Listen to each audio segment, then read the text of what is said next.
श्री गणेशाय नमः, श्री सरस्वत्यै नमः, श्री गुरुभ्यो नमः, श्री मातृपितृभ्यो नमः, ओम श्री कुलदेवताभ्यो नमः, ओम श्री परमात्मने नमः.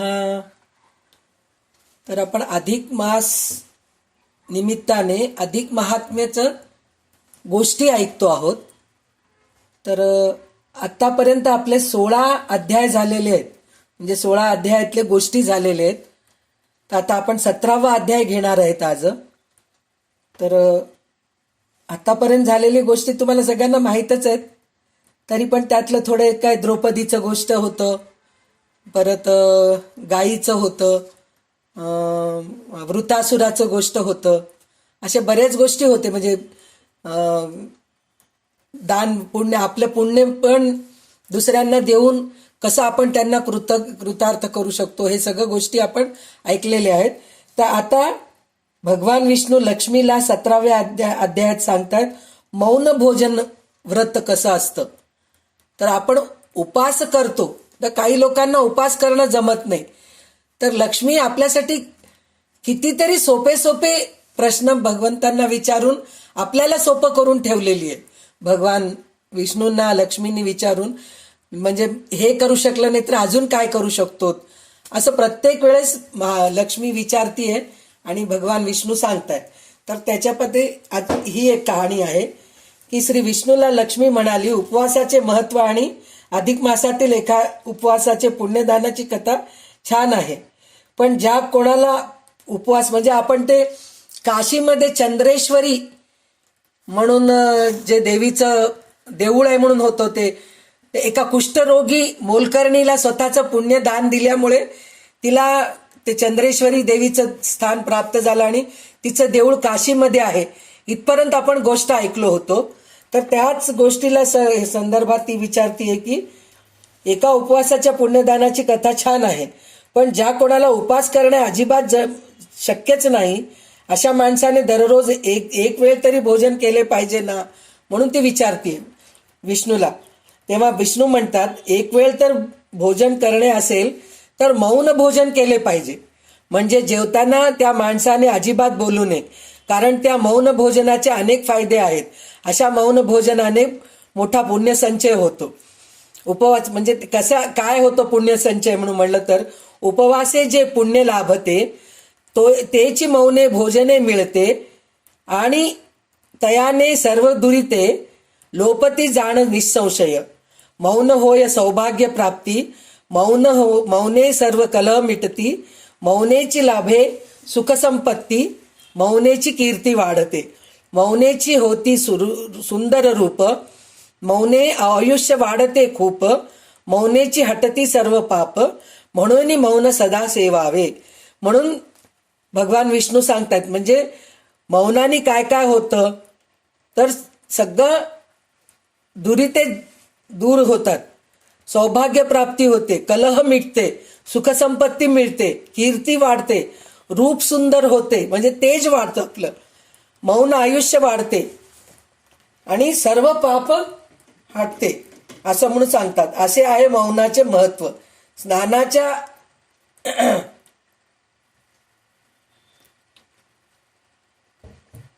स्नानाच्या देवपूजेच्या आणि भोजनाच्या वेळी मौन धारण करावे, म्हणजे त्यावेळी फक्त देवाचे नाव घ्यावे, इतर फालतू व्यवहारिक काही गोष्टी बोलू नये. अधिक महिन्यात तर या मौन व्रताचे विशेष फलदायी महत्व आहे. त्याच्यामुळे नारद ऋषी काय केले हे सांगितलेलं आहे.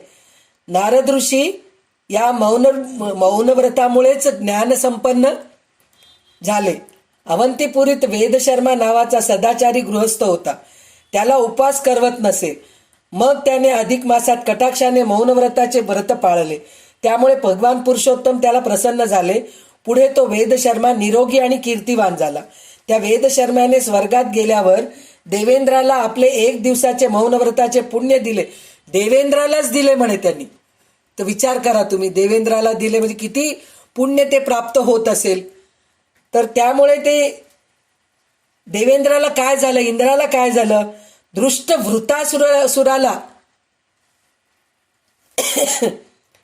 वृतासुराला ठार मारण्याचे बळ लाभले, अशी कथा आहे. वैकुंठ ते ऐकल्यावर लक्ष्मी म्हणते, मौन भोजनाचे महत्व ऐकल्यावर लक्ष्मी म्हणते, वैकुंठेश्वरा, मला आता अधिक मासातील काही व्रताची माहिती द्यावी. ती माहिती पुढे 17, 18 आणि 19 अध्यायामध्ये आहे. ते काय आपण ऐकूया आता.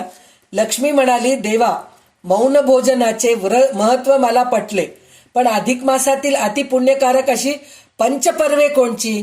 म्हणजे पंचपर्व म्हणजे 5 दिवसाचे काहीतरी व्रत असेल तर सांगा, असं ती म्हणती. तर त्यावेळेस खरं तर जे हे 5 पर्व सांगितलेले आहेत ते इतर वेळी तेवढं ते चांगलं नसतं असं म्हणतात. ते कोणचे? वैधृती, व्यतिपाद, पौर्णिमा, अमावस्या आणि द्वादशी. ह्या 5 दिवसामध्ये शुभ कार्य करत नाहीत. वैधृतीला करत नाहीत, व्यतिपादला करत नाहीत, अमावस्याला करत नाहीत, पौर्णिमा, द्वादशी फार क्वचित करत नाही असं नाही, करतात पण फार क्वचित करतात. म्हणजे काहीतरी असं इमर्जन्सी असेल तरच करतात. पण ह्या अधिक मासामध्ये ह्या 5 दिवसामध्ये जर केलं तर अधिक पुण्य मिळतं असं त्यांनी सांगितलेलं आहे. तर ज्या दिवशी अधिक मासातील वैधृती हे पर्व असेल त्या दिवशी स्नान, दान, होम ही कृत्ये यथाशक्ती करावी. त्यामुळे विष्णू प्रसन्न होतात. कोणाचं तरी हे चालू आहे. काय? काल वैधृती आणि द्वितीया होती. काल द्वादशी, द्वितीया नाही. सॉरी, द्वादशी आणि वैधृती काल. हा, ते म्हणून खूप चांगला योग होता कालचा. तर ज्या दिवशी अधिक मासातील वैधृती हे पर्व असेल त्या दिवशी स्नान, दान, होम ही कृत्ये यथाशक्ती करावे. त्यामुळे विष्णू प्रसन्न होऊन त्या भक्ताचे मनोरथ पुरवितो. कारण हे पर्व फारच पुण्यकारक आणि श्रेष्ठ आहे. आणि कालचं एक विशेष काय होतं म्हणून म्हटलं तर रविवार पण होतं.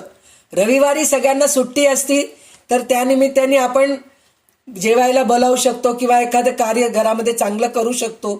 ते योग चांगला होता म्हणून कालचा दिवस चांगला झाला. म्हणजे या पर्वणी दूध, तूप, तीळ आणि फळे या वस्तू ब्राह्मणाला दान द्यावे.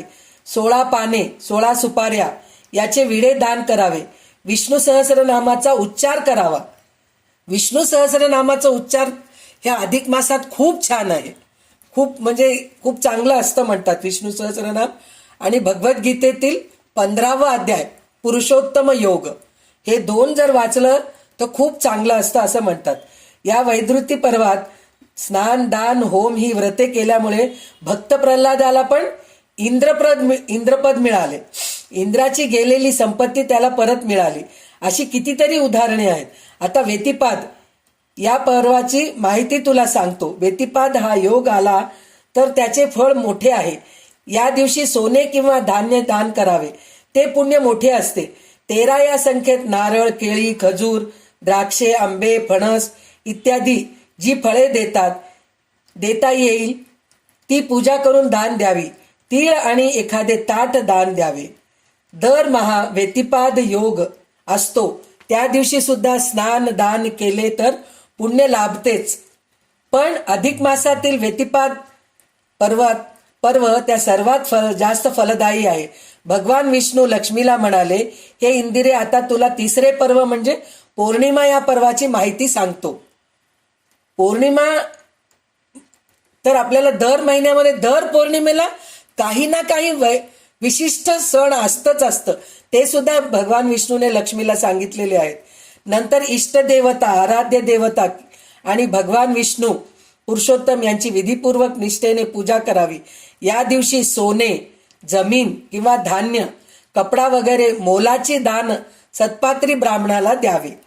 जर आपली ऐपत असेल, आपल्याला जमत असेल तर सोनं सुद्धा देऊ शकतो आपण, जमीन सुद्धा देऊ शकतो, धान्य देऊ शकतो, कपडे देऊ शकतो. हे सगळं आपण करू शकतो. नाही जमलं तर भगवंताला लक्ष्मीने विचारलेलीच आहे सोपं काय व्रत करायचंय ते सुद्धा आपण करू शकतो. वर्षातील 12 महिन्याच्या 12 पौर्णिमा जसं देवकार्याविषयी प्रसिद्ध आहेत, त्यापेक्षा अधिक मासाची ही 3 वर्षात येणारी 13वी पौर्णिमा अधिक श्रेष्ठ आहे. चैत्र पौर्णिमा हनुमान जन्म असतं. वैशाख आणि ज्येष्ठ पौर्णिमेला वटसावित्री यमपूजा असते. श्रावणीला रक्षाबंधन असते. अश्विनी कोजागिरी पौर्णिमा असते. आणि ह्याला अनंत व्रत चतुर्दशीच्या नंतरचं जे आहे ते पौर्णिमा अनंत व्रताच्या नंतर येते भाद्रपदात. त्याच्यानंतर अश्विनीला कोजागिरी असते, कार्तिकीला त्रिपुरारी पौर्णिमा असते, माघ पौर्णिमा श्री मोहिनी राज पूजा, फाल्गुनी हुताशी म्हणजे होळी. असे 12 महिन्याचे 12 पौर्णिमा तर श्रेष्ठ आहेतच, पण अधिक मासातील पौर्णिमा भगवान पुरुषोत्तमाचं पूजेचे फारच पुण्यकारक आहे. आता पौर्णिमा येत आहे, तर ज्यांना जमेल त्या दिवशी त्यांनी विष्णू सहस्रनाम अधिक वाचायचा प्रयत्न करा. असं केला तर अधिक पुण्य मिळेल. आणि आता अमावस्या, आज काय तोंड फारच वाळतंय असं. उद्याच आहे ना पौर्णिमा. तर आता अमावस्याचे गुण सांगतो. अमावस्या ही पितृतिथी आहे. 12 महिन्यातील अमावस्या तिथीला पुत्रांनी आपल्या पितरांना श्राद्ध कर्मे करून संतुष्ट केले पाहिजे. जर जमले नाही तर ते श्राद्ध भाद्रपदातील सर्व पितरी अमावस्याला करतात. पण अधिक मासातील 13वी अमावस्या म्हणजे पंचपर्वातील विशेष असे पर्व आहे. या दिवशी स्नान करून आपल्या पितरांच्या नावाने श्राद्ध तर्पण करून यथाशक्ती अन्नदान, वस्त्रदान, तीळदान, पात्रदान वगैरे दाने द्यावे. देवपूजेपेक्षाही पितृपूजा अत्यंत श्रेष्ठ आहे. आपले पितर जर असंतुष्ट असतील तर त्या बाधेमुळे आपणावर अनेक संकटे येतात. म्हणून हे अमावस्या पर्व चुकवू नये. आता पुढील अध्यायामध्ये 19व्या अध्यायामध्ये द्वादशी पर्व सांगतायत. द्वादशीचं काय म्हणून म्हणलं तर अतिमहान द्वादशी तिथी 12 वाटा विघ्ने पळती. अधिक मासातील पंचपर्वामध्ये द्वादशी पर्वाचे महत्व फारच मोठे आहे. भगवान विष्णू म्हणाले, लक्ष्मी या पर्वातील थोडे जरी नियम पाळले तरी मनुष्याला मोक्षपद मिळते. द्वादशी तिथी ही श्रीहरीची सर्वात जास्त प्रिय तिथी आहे. एकादशीला उपवास करावा आणि द्वादशीला पारणे करावे. ह्याचं गोष्ट अंबरीश राजाचं आपल्याला भागवतामध्ये ऐकायला मिळालेलं आहे. तर अधिक मासात पुस्तके, पोथी, ग्रंथ जितकं जास्त आपण दान करू शकतो तितकं चांगलं असतं म्हणतात. त्यात अधिक मासाची पोथी केलं तर अति उत्तम आहे. आणि वस्त्र हे तर आहेच आहे. वस्त्रदान, धान्यदान, पात्रदान, भूदान, सुवर्णदान, गोदान असं सगळं आपण जे जमेल ते दान करू शकतो आपण. अधिक मासातील शुक्ल आणि कृष्ण पक्षातील द्वादशींना तूपदान, दीपदान दिल्याने लाभते. म्हणजे तुपाचं दिवा जर आपण दान दिलो तर खूप चांगलं असतं. नाही जमलं तर 1 किलो तूप असंही देऊ शकतो आपण. जसं जमेल तसं आपण दान देऊ शकतो. द्वादशीला अन्नदान करणे हा एक मोठाच फायदा आहे. अन्नदान हे सर्व दानात श्रेष्ठ असे दान आहे. अन्नदात्याला प्राणदाता असे म्हणतात. तो देवरूप असतो. चैत्र वैशाखात जलदान, पौष माघात तिळगुळ अशा दानपेक्षा अन्नदान तेही अधिक मासातील द्वादशी पर्वात जर केले तर साक्षात पुरुषोत्तम प्रसन्न होतात. या दिवशी या द्वादशी पर्वाच्या पुण्याईमुळे प्रत्यक्ष कुबेराला देवाच्या खजिन्याचे भांडार प्राप्त झाले. इंद्राला इंद्रपद मिळाले. यमाला प्रजासंयमाचे बळ मिळाले. दुर्वास मुनींच्या रागापासून अंबरीशाचे राजाचे रक्षण झाले. अंबरीश राजाची गोष्ट आपण ऐकलो होतो, तरी पुन्हा एकदा मी सांगते. आपण भागवतात ऐकलो होतो, पण परत एकदा सांगते की अंबरीश राजा एकादशी कडक करून द्वादशीचं पर्व म्हणजे द्वादशीचं जे एक वेळ असतं त्या वेळेला तीर्थ घेऊन आपण उपवास सोडायचं असतं. नंतर मग आपण जेवण वगैरे नंतर केलं तरी चालतं, पण त्या द्वादशीच्या वेळेला तीर्थ घेऊन पाणी, 1 थेंब पाणी पिऊन आपण उपास सोड. जे लोक निर्जल उपास करतात ते लोकांना हे खूप महत्वाचं असतं.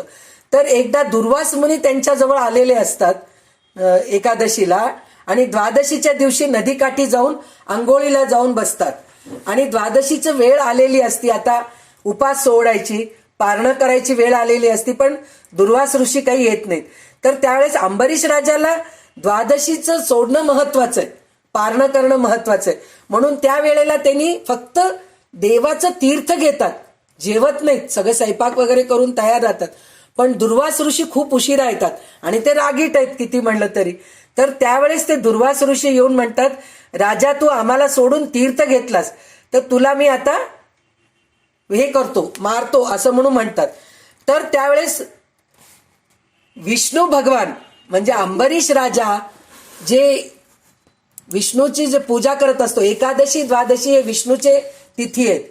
तर त्याच्यामुळे अंबरीश राजावर विष्णू प्रसन्न होऊन त्यांचं सुदर्शन चक्र सोडतात दुर्वास मुनीवरती.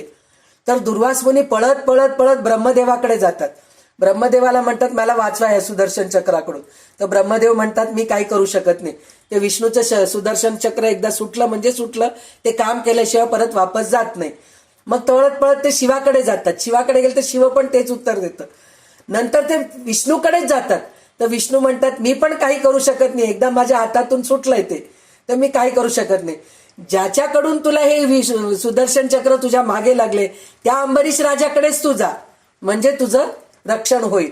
मग अंबरीश राजाकडे जाऊन दुर्वास मुनी क्षमा मागतात की माझ्याकडूनच उशीर झाले यायला. खरं तर द्वादशीच्या पारणाच्या वेळेपर्यंत मी यायला पाहिजे, मी आलो नाही, त्याच्यामुळे हे गडबड झालेलं आहे, तर मला माफ कर म्हणून अंबरीश राजाला विचारलं. तर अंबरीश राजाच म्हणतो की नाही ऋषी, तुम्ही माझ्यापेक्षा खूप मोठे आहात, मीच तुमचे पाय धरतो म्हणून सुदर्शन चक्राचे पण पाय धरतात आणि भगवान विष्णूला प्रार्थना करतात की हे सुदर्शन चक्र तुम्ही परत घेऊन जा.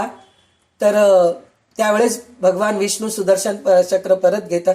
म्हणजे सुदर्शन चक्र सुद्धा ह्या भक्ताचं ऐकतात, एवढं पुण्य आहे, हे द्वादशीचं पुण्य आहे असं ते सांगितलेलं आहे. त्याच्यानंतर पंचपर्वातील अधिक मास द्वादशीच्या दिवशी तुपात तळलेले 33 अनारसे पात्रात ठेवून त्यावर वस्त्र झाकून जावयास किंवा ब्राह्मणास दान द्यावे. अशा या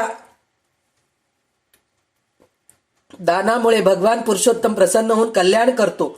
अनारशाऐवजी 33 बत्ताशे, खारका किंवा सुपारी किंवा ते फळेही दान दिल्यास तितकेच पुण्य मिळते.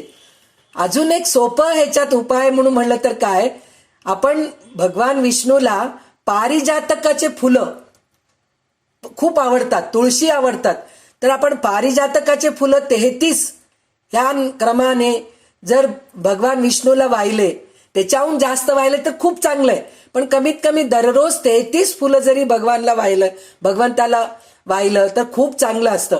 आणि हे पूर्ण महिनाभर करून आपण ह्या महिन्यामध्ये एक दिवस वस्त्रमाळा, कापसार्थ वस्त्र म्हणतात ना, ते वस्त्र एका ब्राह्मणाला किंवा एका सवासणीला जर दान दिलं तर भरपूर वस्त्र दान दिल्याचं पुण्य मिळतं.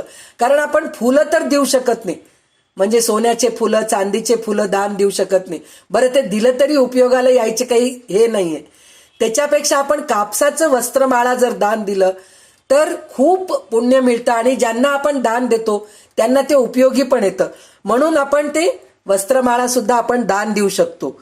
द्वादशीला आप्तेष्ट मित्रांना, ब्राह्मण सुवासिनींना पंचपक्वान्न पूर्णाचे धोंडे करून भोजन द्यावे आणि कर्पूर विड्याचे तांबूल द्यावे. तुळशीची पूजा गोग्रास करून नंतर आपण भोजन करावे. भगवान विष्णूंनी लक्ष्मीला अधिक मासातील पंचपर्वाची माहिती सांगितल्यावर त्या व्रताच्या पुण्याईने कोणाकोणाचे कसा कसा उद्धार झाला हे पण सांगितले त्यांनी. तर काय आहे, एक स्मितविलासिनीची म्हणून कथा आहे. भगवान विष्णूंनी लक्ष्मीला अधिक मासातील व्रताच्या पुण्याईने देवांना, मनुष्यांना इतकेच काय यक्ष, किन्नर, गंधर्व, ऋषीमुनी, तपस्वी यांनाही उत्तम फळ मिळाले. भूत, प्रेत, राक्षस, पिशाच, पशुपक्षी या सर्वांचा उद्धार झाला. तुला आता असं एक अप्सरेची कहाणी सांगतो म्हणते. तर ते एक स्वर्गलोकातली अप्सरा असती, तिचं नाव स्मितविलासिनी असतं. तर ती एकदा, खरं तर त्यांना भूलोकावर यायचं परमिशन नसतं, पण कसं तरी करून ते लोक एकदा भूलोक बघायचं त्यांना खूप इच्छा असती. तर मैत्रिणींसह ती स्मितविलासिनी म्हणणारी अप्सरा जी आहे भूलोकावर येते. भूलोकावर आल्यानंतर तिला असं वाटतं की देवलोकामध्ये असलेले, स्वर्गलोकामध्ये असलेले देवतांपेक्षा, यक्ष किन्नरांपेक्षा भूलोकावर असलेले पुरुष खूप छान आहेत, सुंदर आहेत, दिसायला गुणवान आहेत. तर मी त्यांच्याशी लग्न करून घेते. तर तिचे मैत्रिणी सगळे म्हणतात तसं करू नको, आपल्याला ते तसं परमिशन नाहीये. पण ती एक फुलाची माळ गुंफते, चांगलं फुलं तोडून एक फुलाची माळ गुंफून हातात घेऊन उभं राहते की माझा आवडता कोणी जरी पुरुष आला तर मी त्याच्या गळ्यात माळ घालून मी त्याच्याबरोबर संसार करायला तयार आहे. तर असं ती करत असते. इतक्यात समोरून दुर्वास मुनी येतात, ते येत असतात. तर त्यांना बघून हिला इतका आनंद होतो, इतके सुंदर जटा किती छान आहेत त्यांचं शरीर यष्टी किती छान आहे, म्हणजे छाती एकदम रुंद आहे, उंच पुरे आहेत, दिसायला छान आहेत, नाकी डोळी छान आहेत आणि तेजपुंज आहे त्यांच्या चेहऱ्यावरती. असं म्हणून ती माळ घेती. माळ घेऊन त्यांच्या जवळ जाती. गेलं की ते दुर्वास ऋषी म्हणतात मी ऋषी आहे, मी लग्न करत नाही, तू माझ्या मागे लागू नकोस. पण ती म्हणते ऋषी तुम्ही असं करू नका, मला तुम्ही खूप आवडलात, मी तुमच्या गळ्यात माळ घालते. म्हणून ती सरळ माळ घालून टाकते. माळ घातल्यानंतर त्यांना खूप राग येतं. राग येऊन ते म्हणतात की तू पिशाचिनी होशील आता ह्या क्षणाला. तर त्यावेळेस ती पाया पडते. पाया पडून म्हणते तुम्ही जितके रागीट आहात तितकेच तुम्ही खूप चांगले सुद्धा आहात, तर मला तुम्ही ह्याच्यातून उशाप हे द्या. तर त्यावेळेस ते ऋषीला पण थोडे कीव येते. येऊन त्यांनी काय म्हणतात, जर एखादी स्त्री तिच्या अधिक मासातलं एखादं पुण्य जर तुला दिली तर तू त्याच्यातून मुक्त होशील म्हणून म्हणते. तर ही कितीतरी वर्षे अरण्यामध्ये भटकत पिशाचिनीसारखं भटकत असती. त्याच्यानंतर तिला एकदा कुठं महानदीच्या सागराजवळ संगम जवळ कुमारी क्षेत्रात याज्ञवल्क्य कुळातील एक स्त्री भेटती. ती स्त्री संगमात स्नान करती, नंतर दीपार्चना करती. तेव्हाच तिथं पिशाचिनी किंकाळ्या मारत तिच्याजवळ जाते. ही स्वितविलासिनी जी पिशाचिनी झालेली असती ना, ती किंचाळत तिच्याजवळ जाऊन म्हणते मी तुला खाते. तर आतापर्यंत जितके लोक तिला पाहिलेत घाबरतेत, पण ही जी असती ती घाबरत नाही. ती म्हणते की तू काय झालं, तू कशासाठी हे करतेस. तर ती सगळं गोष्ट सांगते, मला असं झालेलं आहे, मला उशाप असं मिळालेलं आहे की कोणीतरी एक स्त्री तिच्या अधिक मासातलं काही पुण्य जर मला दिलं तर मी ह्या शापातून मुक्त होते. तर त्यावेळेस ती काय करते, ती तपस्विनी न घाबरता म्हणते मी अधिक मासातील 12 पर्वणी करते, त्याच्यातील एक पुरुषोत्तम मासातलं व्रताचं पुण्य मी तुला देते म्हणून हातात पाणी घेऊन त्या पिशाचिनीच्या हातावर सोडते. त्या क्षणी त्या पिशाचिनीचे रूप पालटून परत ती स्मितविलासिनी अप्सरा होऊन स्वर्गलोकात निघून जाते. म्हणजे आपण केलेले पुण्य सुद्धा आपण दान करू शकतो. आपण म्हणतो माझे पुण्य मला राहू दे, मी कोणाला देत नाही असं म्हणतो आपण, पण आपण ते सुद्धा देऊ शकतो. त्याच्यानंतर 21व्या अध्यायामध्ये काय आहे, वाल्मिकी मुनी दृढधन्व राजाला म्हणाले, म्हणजे आपण दृढधन्वाच्या पासून ऐकतोय हे गोष्ट आपण. तर ते दृढधन्व राजाला म्हणजे त्याला पुण्य खूप, म्हणजे राजशाही थाट मिळालेलं असतं, त्याचा मुलगा शुकदेव असतो पोपट, हे गोष्ट आपण ऐकलेले. तोच दृढधन्वा राजा वाल्मिकी मुनीला म्हणतात, हे राजा, स्मितविलासिनी अप्सरेची कथा श्री विष्णूंनी लक्ष्मी देवीला सांगितल्यावर लक्ष्मी देवी म्हणाली, भगवंता आता मला अधिक मासातील स्नानाचे महत्व सांगा आणि त्या पुण्याईने एखादी कथा सांगा. तेव्हा विष्णू सांगतात, पुरुषोत्तम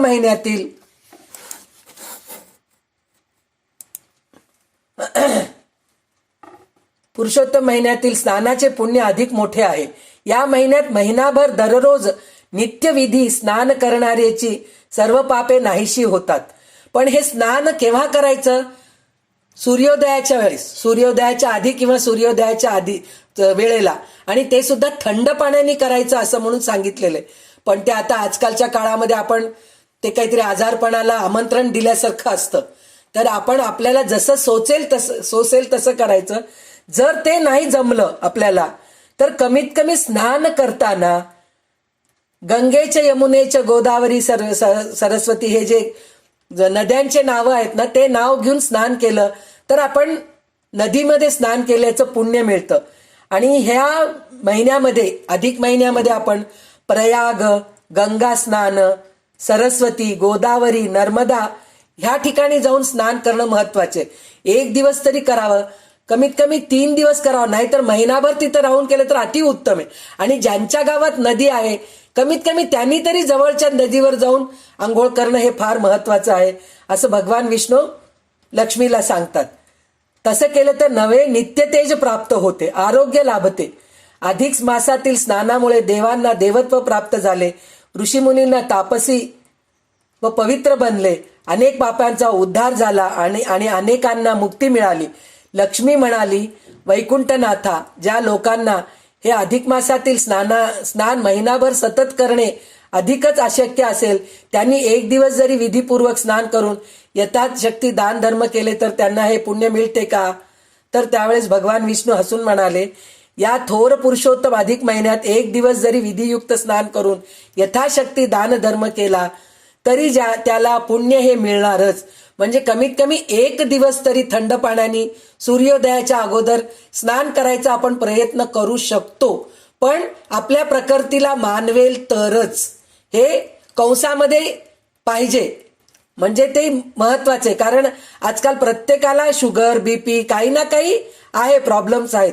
तर ते अजून वाढवून त्रास करून घेण्यापेक्षा आपल्याला झेपेल तसं आपण करायचं. तर त्याच्यावर एक गोष्ट काय म्हणून म्हणलं तर, गोदावरी नदीच्या काठी पैठण नावाची नगरी आहे. त्या पवित्र क्षेत्रात पूर्वी धर्मशर्म नावाचा एक पंडित राहत होता. तो अत्यंत नेमनिष्ठेने स्वधर्माचरण पाळीत होता.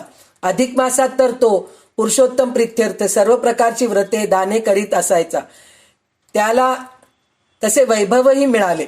असे अधिक मास त्याने पाळले. नंतर त्याला ते जमत नव्हतं. गंगा स्नान करत होता तो. पैठणमध्ये असल्यानंतर तिथं नदी आहे, तर तो दर वेळेस जाऊन, मग नंतर तो म्हातारा झाला. मग नंतर तो 3 दिवस करायचा संकल्प केला. दररोज जाता येत नाही, मी 3 दिवस जाऊन करतो म्हणून करतो. तर 1 दिवस जाऊन करतो, मग त्याला होतं. मग दुसऱ्या दिवशी उत्साह येतं त्याला, दुसऱ्या दिवशी पण जाऊन करतो. मग तिसऱ्या दिवशी गंगेवर जाऊन स्नान करत घरी येण्यास निघाला. तोच नवल काय झालं म्हणून म्हणलं तर, त्याच्या अंधारात उजेडात धर्मशर्मापुढे एक भयंकर मोठा भूत येऊन उभा राहिला. धर्मशर्मा धीर धरून धीटपणाने त्या भूताला म्हणाला, अरे तू अशा भयानक अवताराचा कोण आहेस? तर त्यावेळेस तो म्हणाला, मी तुला तुझं पुण्याही मागायला आलो. 1 दिवसाचं पुण्याही मला अर्पण केलं असतं, माझा उद्धार होईल आणि मी ह्या किळसवाणे भूत योनीतून कायमचा बाहेर येतो. जर तू तसं केला नाहीस तर मी स्मशानामध्ये जाऊन रस्त्यावर लोकांना त्रास देतो, तर कृपा करून मला ते माझा उद्धार कर म्हणून ते सांगतो. तर त्यावेळेस तो धर्मशर्मा आश्चर्य होतं त्याला. म्हणलं तर दान मी केलेलं पुण्य जरी त्याला मी दिलो तरी काहीतरी चांगलं होतं असं त्याला आश्चर्य वाटतं. असं पण असतं का म्हणून वाटतं. मग तो काय करतो, तर त्यानं म्हणतो की तो भूत म्हणतो, मी खूप पापे केलो माझ्या गेल्या जन्मामध्ये. शेवटी मरणानंतर अनेक यमयातना भोगलो. त्यानंतर नरकातून मला आता भूतयोनीमध्ये येऊन असे फिरावे लागते.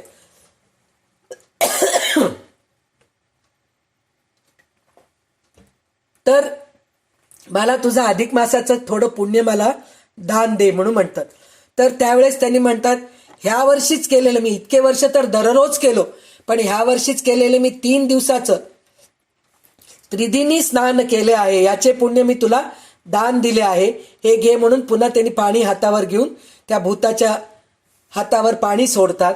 तर तो एकदम एक दिव्य पुरुष झाला आणि तो धर्मशर्माला वंदन करून स्वर्गात निघून गेला. म्हणजे भूताचं उद्धारासाठी सुद्धा आपण काहीतरी करू शकतो. असे अजून एक गोष्ट पण 22व्या अध्यायामध्ये सांगितलेलं आहे. मारवाड देशात गोकर्ण नावाच्या टेकडीजवळ शिवपुरी नावाचा एक गाव होता. तो गाव अतिशय सुंदर रमणीय. तेथील लोक धर्माचरण करून देवाची भक्ती करीत. मंदिरातून कथा, कीर्तन, पोथी, भजने चालत होती. त्या गावी विप्रदास नावाचा गृहस्थ राहत होता. अधिक मासात तो आपल्या स्त्रीसह पत्नीसह महादेवा सारणेश्वराची पूजा अर्चा नेमाने करत होता. नित्य स्नान यथाशक्ती दान वगैरे व्रते तो निष्ठापूर्वक करीत होता. अधिक मास संपला. थाटाने पारणे उद्यापने केली. ब्राह्मणांना त्याने भरपूर दान देऊन संतुष्ट केले आणि आपल्या स्त्रीसह घरी येण्यास निघाला. त्यावेळी सायंकाळ झाले. वाटेत भले मोठे ओसाड मैदान होते. त्यातून ती दोघी चालत होते तर तिथे 700-800 भूत एकत्र आले म्हणे यांना पकडण्यासाठी म्हणून. तर त्यावेळेस त्यांना खूप भीती वाटली पण घाबरले नाहीत. तसं कोणालाही एकदम 700 भूत डोळ्यासमोर आले, एक भूत जरी आलं तर आपण घाबरून जातो, त्यांच्यासमोर तर 700 भूत आले. तर त्यावेळेस ते भूत कसे दिसत होते म्हणजे त्या भूतांचे चेहरे कोणाचं माकडाचं, कोणाचं गाढवाचं, कोणाचं उंठाचं, बेंडूक असे चेहरे दिसत होते म्हणे आणि नुसतं हाडाचे सापळे होते म्हणे आणि ओरडत ओरडत त्यांच्याजवळ आले म्हणे. तर त्यावेळेस ते म्हणाले, थांबा, तुम्हाला शंकराची शपथ आहे, आम्हाला उगीच भीती दाखवू नका म्हणून ते दोघं नवरा बायको म्हणले म्हणे आणि स्वतःच्या भोवती त्यांच्या कमंडलूमध्ये असलेले पाणी शिंपडले म्हणे. तर त्या क्षणी ते भूत सगळे ओरडणं किंचाळणं थांबले म्हणे, एका जागी थांबून गेलेत म्हणे, ते त्यांच्याजवळ आले नाही म्हणे.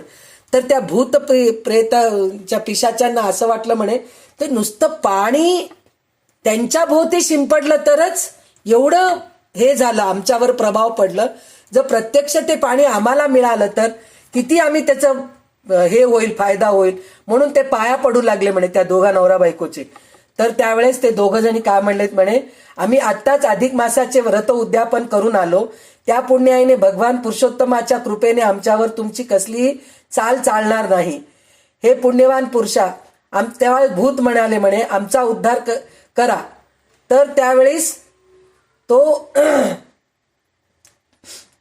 भूतांची विनंती ऐकून विप्रदासाला कृपा आली, दया आली आणि तो आपल्या हातात पाणी घेतला आणि भगवान पुरुषोत्तमाच्या कृपेने आम्हाला अधिक मासाचे व्रतनियमाचे, स्नानाधिकाचे, पुण्यकर्माचे जे अमाप पुण्यफळ लाभले त्यातील फक्त 7 दिवसाचं पुण्य मी तुम्हाला दान देतो म्हणून पाणी घेऊन त्यांनी सोडलं. तर 7 दिवसाचं पुण्य त्यांनी दान केलं तर 700 भूत पिशाच परत त्यांच्या पूर्ववत रूपामध्ये येऊन त्यांचा उद्धार झाला, सर्वांचा उद्धार झाला व ते सगळे धन्यवाद म्हणून त्यांचे पाया पडून ते लोक निघून गेले.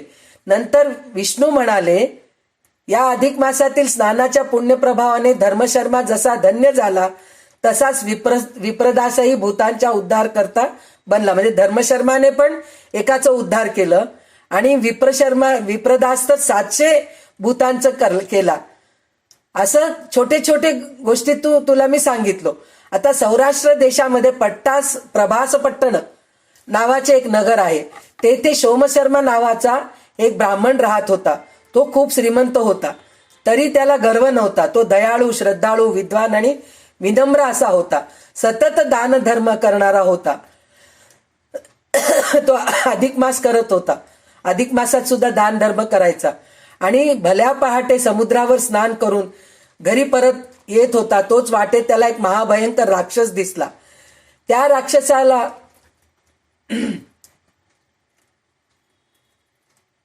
सोमशर्मा पुढे आला. तो राक्षस तो म्हणतो, मी तुला खाऊन टाकतो असं म्हणतो सोमशर्माला.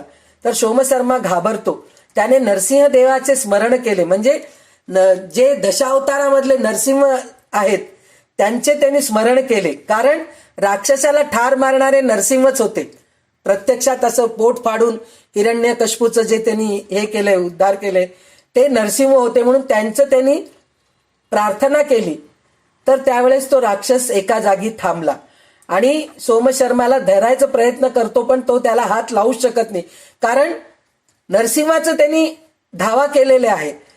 तर नंतर तो अंगाला हात लावला तर त्याला त्या राक्षसाला शरीरावर आग निर्माण झालं म्हणे, खूप त्रास होऊ लागले म्हणे.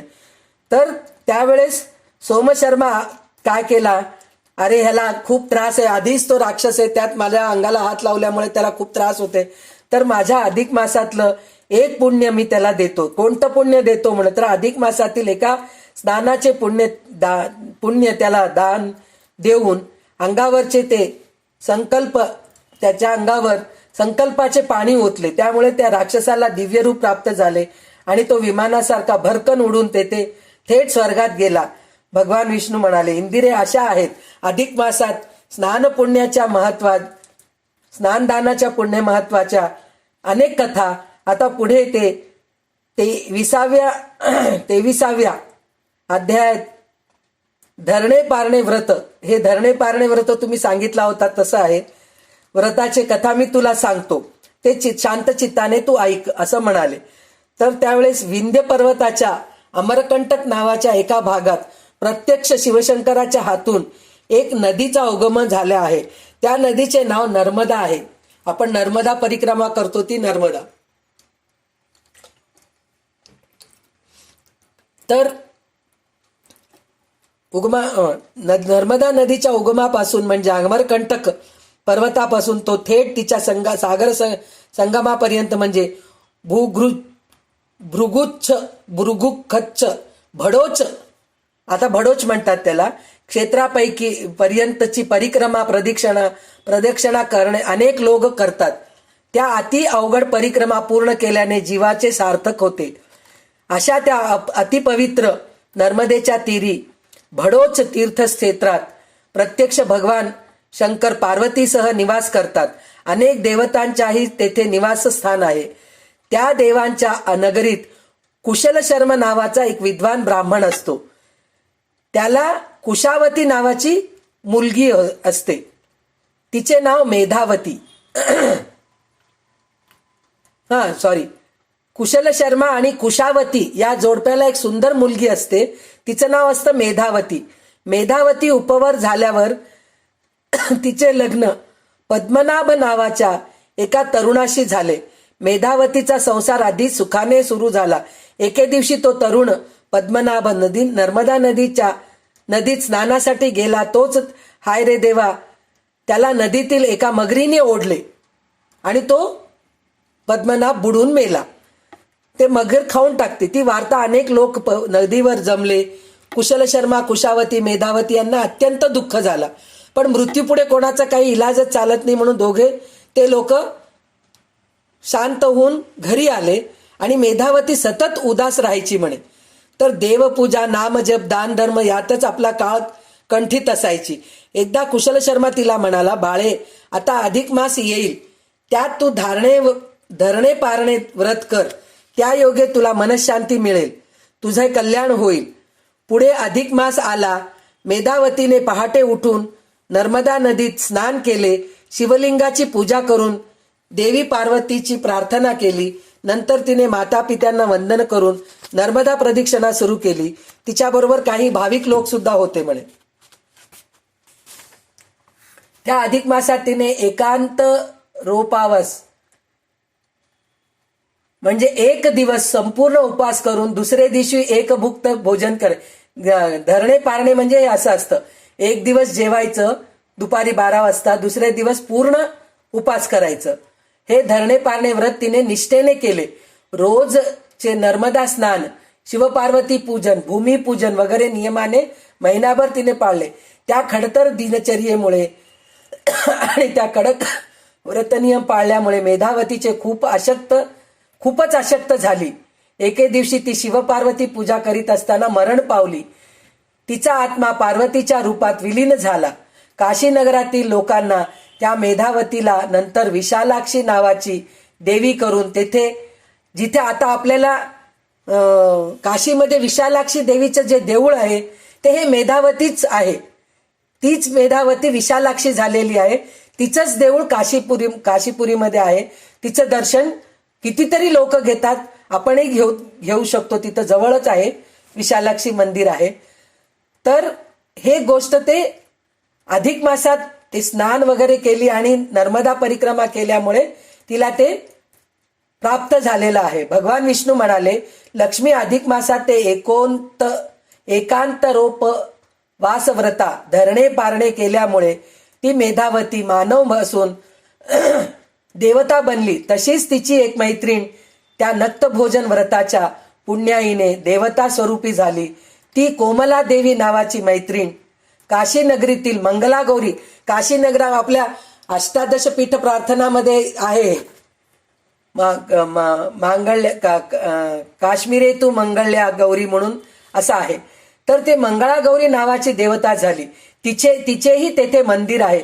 म्हणजे बघा, आपण अधिक मासाचं व्रत नेमनिष्ठाने जर केलो आपण, तर आपल्याला देवता रूप सुद्धा प्राप्त होतं असं भगवान विष्णू लक्ष्मीला सांगतात.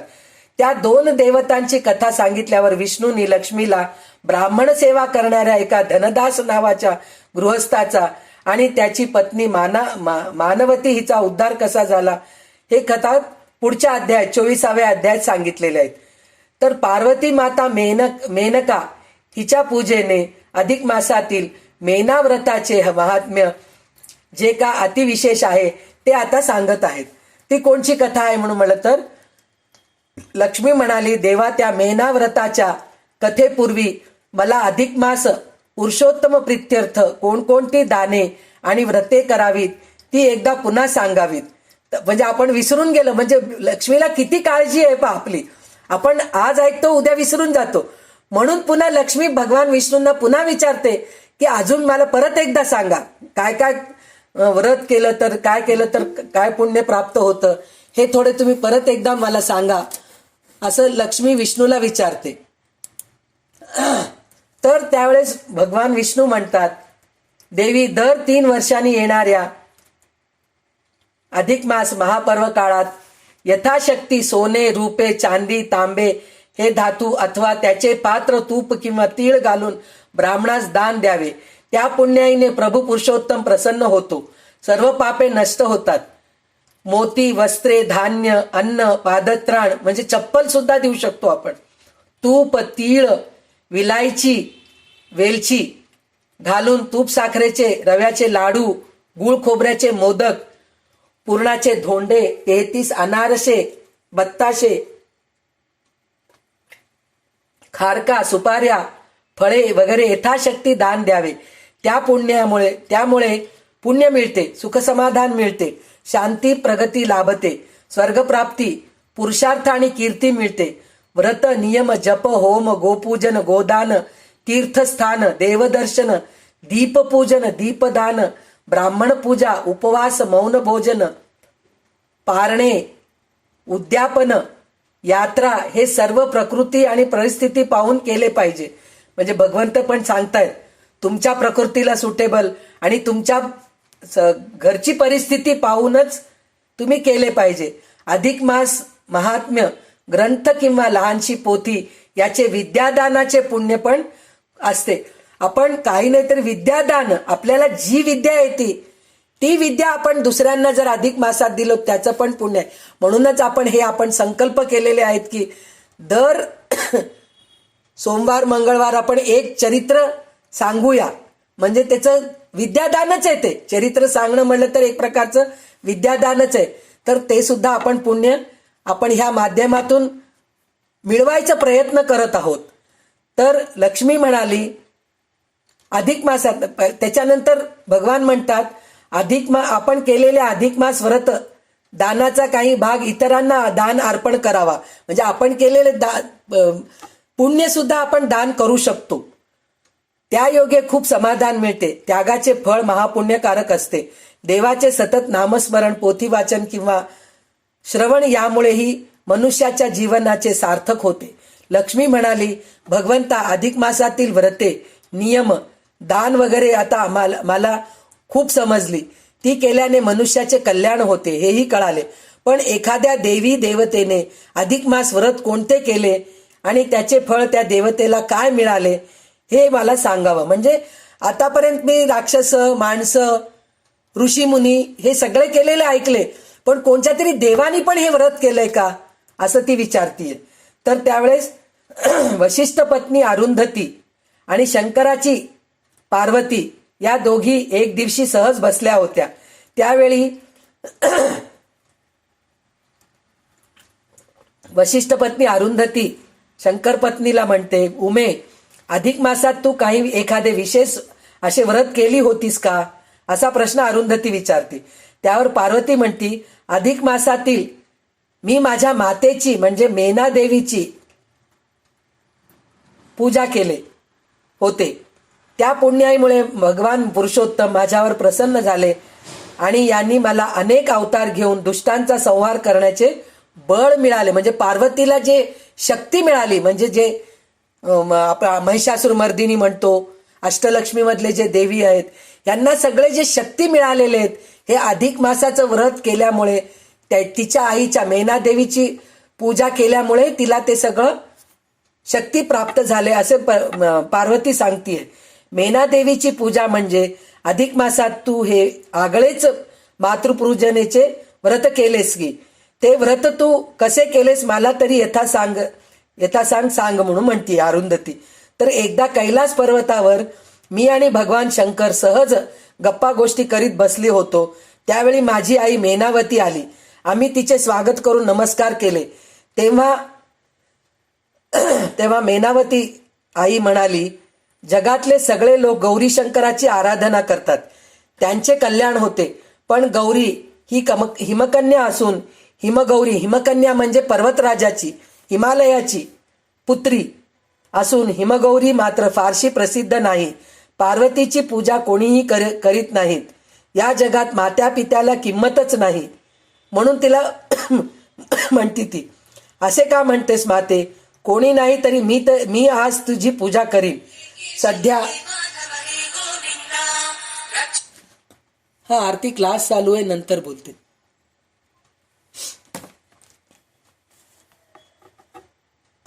सध्या अधिक मास सुरू झाला आहे.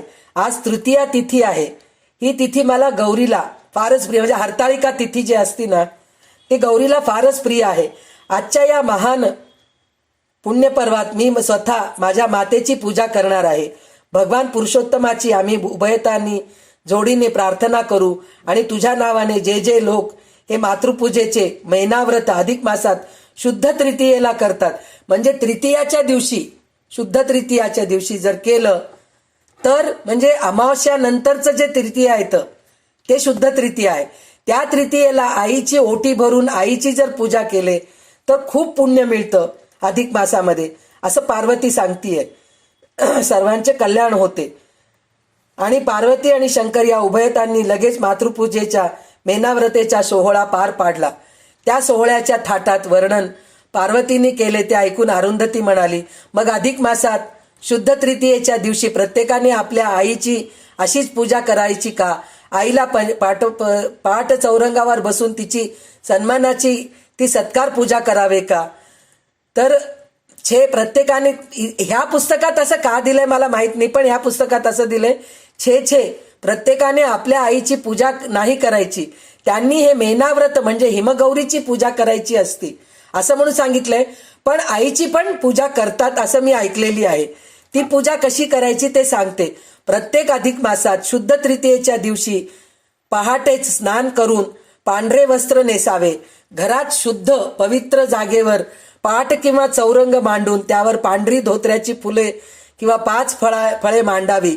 मधोमध मग मेणाची मूर्ती, हत्तीवर पतिपुत्रासह बसलेल्या अशा मेनादेवीची मूर्ती मांडावी.